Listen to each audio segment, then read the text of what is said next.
National sentiment, one of hope, in Bangladesh.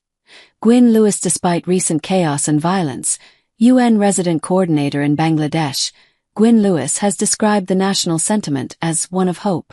If and when this transitional government is shaped and the voices of the young people in the country are heard, I think we can really shape and move forward to continue the trajectory of positive development, she said in an interview with UN News. Lewis highlighted Bangladesh's progress towards the 2030 Agenda for Sustainable Development and said, "It's really a moment of a crossroads for Bangladesh, and so we're really hopeful that this will become something very positive that we can build on. For our colleagues who are Bangladeshis and for the people of Bangladesh." Her remarks come amid the formation of an interim government led by Nobel laureate Muhammad Yunus, following the resignation and departure of Sheikh Hasina after weeks of violent protests. Young people and people from every range of life across Bangladesh came out on the streets to celebrate, Lewis said, referencing the public response to Hasina's resignation.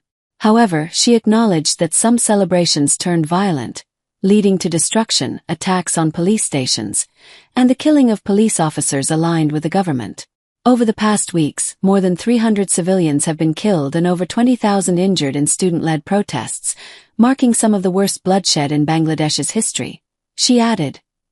Relative calm returned yesterday morning, but Lewis warned that the situation remains uncertain until a transitional government is fully established.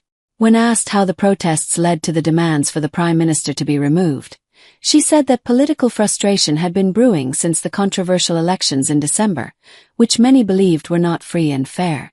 Economic issues, such as rising food and fuel prices, further exacerbated the situation, pushing marginalized Bangladeshis deeper into poverty, she added.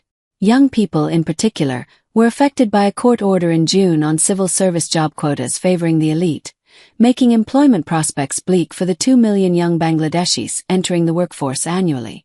Though the quota scheme was rescinded, protests evolved into broader calls for Prime Minister Hasina's resignation, with demonstrators from various societal sectors demanding change and transparency they felt were missing from the December elections. Lewis concluded by reiterating the importance of inclusive dialogue and the formation of a responsive interim government to address the nation's challenges and aspirations.